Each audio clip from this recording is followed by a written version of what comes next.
सभी दोस्तों को जय श्री राम। तो दोस्तों आज के इस वीडियो में हम देखने वाले हैं कक्षा चौथी विषय हिंदी की 8 ग्रेड अभ्यास पुस्तिका। जी हाँ दोस्तों, आपकी जो 2024 की जो नई बुक आई है उसके हम इस एक ही वीडियो में पार्ट 1 प्रार्थना से लेकर पार्ट 5 सबसे समय बड़ा अनमोल तक हम यहाँ पर देखिए सभी प्रश्नों के सरल व सटीक उत्तर यहाँ पर देखने वाले हैं। तो अब आपको कहीं भी भटकने की आवश्यकता नहीं है। तो वीडियो को बिल्कुल आपको शुरू से अंत तक देखना है और अपने इस आंसर को अपनी कॉपी या फिर बुक में जैसा का वैसा आपको लिखना है। तो आइए वीडियो को हम बिना किसी देरी के यहाँ पर शुरू कर लेते हैं। आइए दोस्तों, सबसे पहले हम देखते हैं पार्ट 1 प्रार्थना के प्रश्नों के आंसर। तो सबसे पहले हम देखते हैं बहुविकल्पी प्रश्न। प्रश्न 1 है, कवि किसके जल पवन अन्न माटी में पलता है? इसका राइट आंसर होगा आपका ऑप्शन नंबर बी, भारत के। प्रश्न 2, प्रभु तेरा उपकार की मैं भारत में रहता हूँ, रेखांकित शब्द का विलोम क्या है? यहाँ पर रेखांकित शब्द है उपकार, इसका विलोम शब्द होगा दोस्तों, इसका विलोम शब्द दोस्तों आपको लिखना है ऑप्शन नंबर बी, अपकार। अब यहाँ पर प्रश्न 3 हमें दिया है, हमें अपने विद्यालय की प्रार्थना कब करनी चाहिए? तो इसका राइट आंसर आपको लिखना है 10:30 बजे। प्रश्न 4, वह कौन था जिसने देश को आजाद कराने का सपना देखा था? उत्तर, महात्मा गांधी। प्रश्न 5, यदि पूजा करने वाले को पुजारी कहते हैं तो सेवा करने वाले को क्या कहते हैं? उत्तर लिखना है सेवक। इसके बाद प्रश्न 6 है, हे हंस वाहिनी ज्ञानदायिनी अम्ब बीमल मति दे, इस पंक्ति में किसकी आराधना की गई है? उत्तर, इस पंक्ति में मां सरस्वती की आराधना की गई है। प्रश्न 7, प्रार्थना कविता में कवि ने किन किन को अपना सगा माना है? उत्तर, प्रार्थना कविता में कवि ने मातृभूमि की प्रकृति, पुरुष, पशु सबको अपना सगा माना है। इसके बाद प्रश्न 8 है, हमें अपने देश के लिए क्या करना चाहिए? उत्तर में आपको लिखना है, हमें अपने देश के लिए देश प्रेम का भाव रखना चाहिए व देश की उन्नति के लिए कार्य करना चाहिए। प्रश्न 9 है दोस्तों, अपने आराध्य की आराधना करने से क्या लाभ है? उत्तर, अपने आराध्य की आराधना करने से मनुष्य अधिक सुख शांति पाता है। प्रश्न 10, मेरी मातृभूमि है भारत, मैं भारत की योग्य बनूं, इस पंक्ति से आप क्या समझते हैं? अपने शब्दों में लिखिए। उत्तर आपको लिखना है दोस्तों, भारत मेरी मातृभूमि है, मैं इसकी रक्षा के लिए योग्य बनना चाहता हूँ। इसके बाद प्रश्न 11 है, मातृभूमि से आप क्या समझते हैं? इससे संबंधित कोई एक कविता लिखिए। तो ये रहा दोस्तों इसका आंसर आपके सामने स्क्रीन पर, जैसा का वैसा आंसर आपको अपनी वर्कबुक में लिखते जाना है। फिर दोस्तों प्रश्न 12 है, प्रार्थना कविता पाठ से आपने क्या सीखा? उसे अपने शब्दों में लिखिए। तो ये दोस्तों इसका आंसर आपको यहाँ पर लिख देना है। तो ये दोस्तों आपका पार्ट 1 यहाँ पर इस तरह कंप्लीट हो जाता है। अब हम बढ़ेंगे पार्ट 2 की ओर। पार्ट 2 का नाम है गुरुदेव रविंद्रनाथ टैगोर। तो सबसे पहले हम देखते हैं बहुविकल्पी प्रश्न। प्रश्न 1 है, रविंद्रनाथ जी ने उपाधि वापस की, किसकी? ऑप्शन नंबर बी राइट होगा, सर की। प्रश्न 2 यहाँ पर देखिए, जो रेखांकित शब्द है धीरे धीरे, ये किस तरह का शब्द है मैं बताना है। तो यह है दोस्तों युग्म शब्द है ना, दो शब्द आपस में जुड़े हैं उसे कहते हैं युग्म शब्द।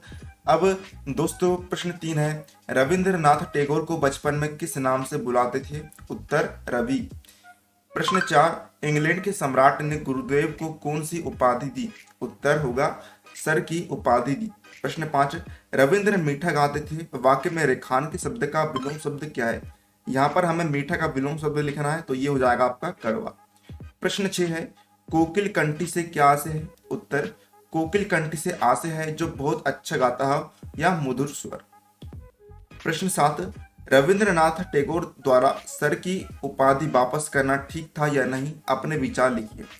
उत्तर, रविंद्रनाथ टैगोर द्वारा सर की उपाधि वापस करना ठीक था, क्योंकि जलियांवाला बाग कांड ने निर्दोष लोगों की हत्या हुई, जिससे दुखी होकर उन्होंने सर की उपाधि लुटा दी।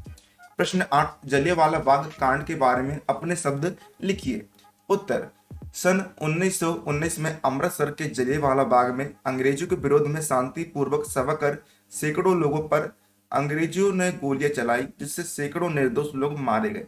प्रश्न 9, शांति निकेतन विद्यालय की क्या विशेषताएं थी? उत्तर, शांति निकेतन विद्यालय में बच्चे स्वतंत्रता पूर्वक प्राकृतिक वातावरण में ज्ञान प्राप्त करते थे। शांति निकेतन विद्यालय की यही विशेषता थी। प्रश्न 10, रविंद्र संगीत किसे कहा जाता है? उत्तर, गुरुदेव रविंद्रनाथ ठाकुर ने अपने लिखे गीतों की धुन स्वयं बनाई थी, उसे रविंद्र संगीत कहा जाता है।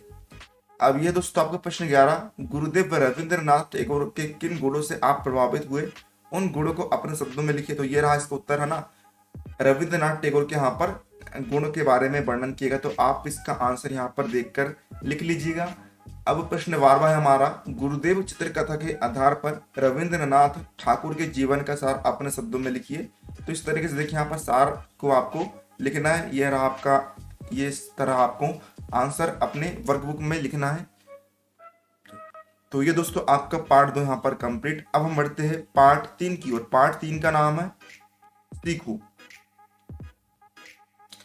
आइए सबसे पहले हम देखते हैं बहुविकल्पी प्रश्न। प्रश्न 1 है, पाठ के अनुसार हम धीरज रखना सीखते हैं।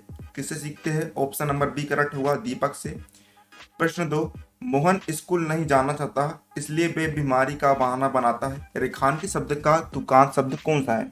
यहाँ पर जो बहाना है ना, जो रेखांकित शब्द है, इसका तुकांत शब्द होगा आपका नहाना। यानी कि दोनों में क्या हो रहा है दोस्तों, सेम उच्चारण यहाँ पर होता है। अंग्रेजी में हम इसे राइमिंग वर्ड्स भी कहते हैं। अब प्रश्न 3 है, हम शीश कब कब झुकाते हैं? उत्तर, माँ के चरणों में बड़ों के आशीर्वाद लेने के लिए हम शीश झुकाते हैं। प्रश्न 4 है, सीखो कविता में भंवरा कौन सी सीख देता है? उत्तर, भंवरा नित्य गाना सीखो की सीख देता है। अब है प्रश्न 5, सूरज की किरणें हमें क्या सिखाती है? उत्तर, सूरज की किरणें हमें जगना और जगाना सिखाती है। प्रश्न 6 में देखिए जो रेखांकित शब्द है, इसका हमें समान अर्थ वाला शब्द है लिखना। तो देखिए पद का समान अर्थ वाला शब्द यहाँ पर हो जाएगा रहा। प्रश्न 7, सीखो कविता के आधार पर फूल, भंवरा और पेड़ से हमें कौन सी सीख मिलती है? उत्तर, फूलों से हमें हंसना, भंवरों से हमें हमेशा गाना एवं पेड़ों से हमेशा झुकने की सीख मिलती है।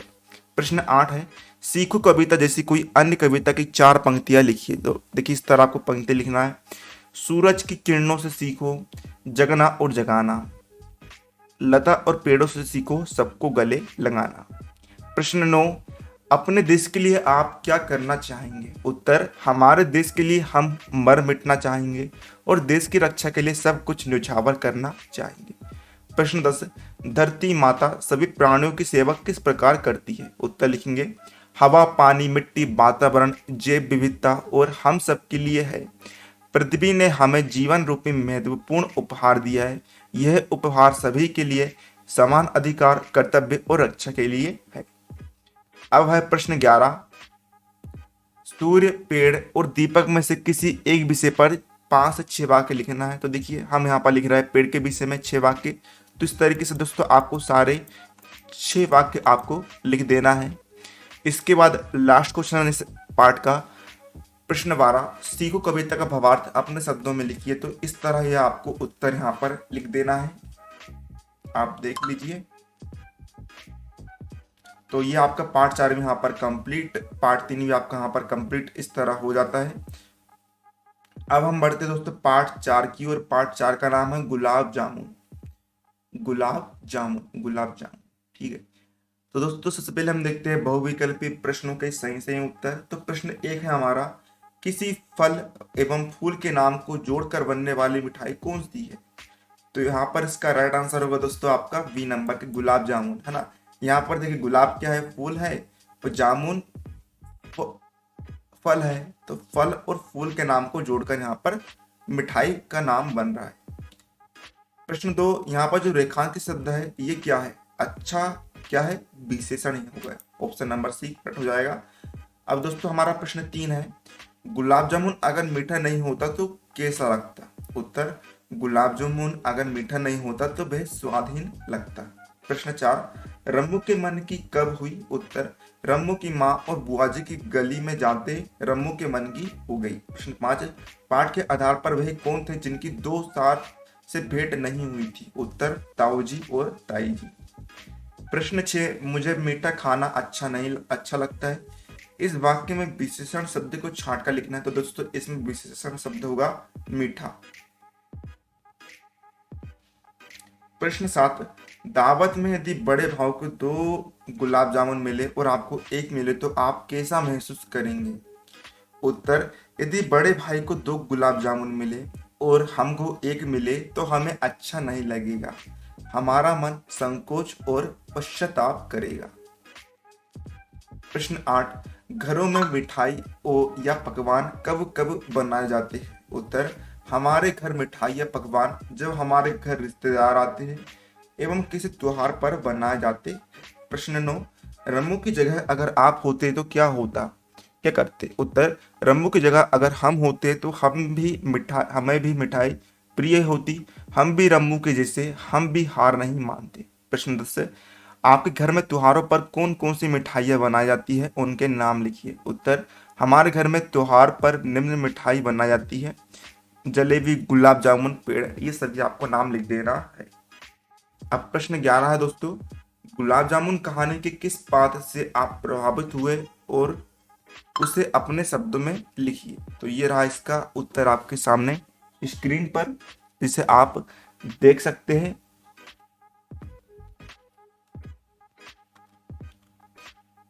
अब ये रहा दोस्तों आपका प्रश्न 12वां, अपनी प्रिय वस्तु किसी दूसरे को देने पर जब कोई प्रश्न होता है तब आपको कैसा लगता है और क्यों? तो ये रहा दोस्तों इसका उत्तर आपके सामने स्क्रीन पर।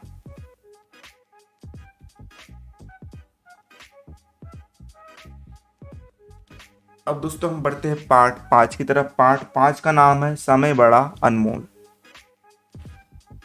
तो बहुविकल्पी प्रश्न का उत्तर हम देखते हैं। प्रश्न 1 है, जीवन में सबसे बड़ा अनमोल क्या है? उत्तर होगा समय। प्रश्न 2, राधा, गीता एवं मोहन किसके उदाहरण? उत्तर होगा व्यक्तिवाचक संज्ञा के। प्रश्न 3, बच्चे बगीचे में किस दिन बैठे थे? उत्तर, बच्चे बगीचे में रविवार के दिन बैठे थे। प्रश्न 4, कक्षा में कौन पिछड़ जाते हैं? उत्तर, जो इधर उधर घूमकर समय नष्ट करते हैं वे कक्षा में पिछड़ जाते हैं। प्रश्न 5, पूर्व दिशा से उगकर पश्चिम में कौन डूबता है? उत्तर, पूर्व दिशा में उगकर पश्चिम दिशा में सूरज डूबता है। प्रश्न 6, दिए गए वाक्यांश के लिए एक शब्द लिखिए। पढ़ाई करने वाला क्या कहलाता है दोस्तों? विद्यार्थी कहलाता है, या फिर पढ़ाकू भी हम इसे कह सकते हैं। प्रश्न 7, आश्रम वासी ने साइकिल क्यों मंगवाई? उत्तर, महात्मा जी को शीघ्रता से सभा स्थल पर पहुंचाने के लिए आश्रम वासी ने साइकिल मंगवाई थी। प्रश्न 8 है, गांधी जी ने चैन की सांस कब ली? उत्तर, गांधी जी जब सभा स्थल पर समय से पहुंच गए तब उन्होंने चैन की सांस ली। प्रश्न 9, पाठ में आई कबीरदास की पंक्तियों को लिखिए। उत्तर, काल करे सो आज करे सो अब, पल में पल्ले होगी बहुरी करेगा कर। प्रश्न 10, वाला प्रत्यय लगाकर नए शब्द यहाँ पर बनाना है। तो देखिए इस तरह आप इन शब्दों में वाला को जोड़ देंगे तो देखिए बन जाएगा सब्जी वाला, मिठाई वाला, चाय वाला, गुब्बारे वाला, दूध वाला, रिक्शे वाला, साइकिल वाला, चोटी वाला। इस तरह आपको लिख देना है। अब प्रश्न 11 है, समय का सदुपयोग करना क्यों आवश्यक है? विस्तार से अपने शब्दों में लिखिए। तो ये रहा इसका उत्तर, इस तरह आपको लिख देना है।